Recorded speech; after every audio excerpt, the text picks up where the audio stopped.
Creo que necesitamos un gran acuerdo por la educación, lo hicimos por la Ley de Educación y necesitamos un gran acuerdo por la educación en Extremadura, en el que participen no solo nosotros, sino el conjunto de los actores del sistema educativo.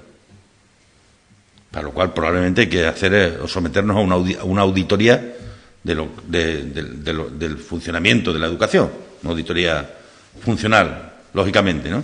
De qué cosas podemos mejorar, qué cosas se pueden o se deben mejorar, ¿no? Hay una comisión, un grupo de trabajo ya en el Parlamento trabajando en materias relacionadas con la formación y la educación, universidades, FP, ese puede ser el lugar, y previamente o posteriormente incorporar también el diálogo, o incluso en el seno de esa misma comisión, pues con los sindicatos, con las organizaciones de padres y madres, y ver qué podemos hacer juntos para mejorar aún más el sistema educativo, muy afectado por las situaciones socioeconómicas, ¿no? Con lo cual aquí está todo muy concatenado.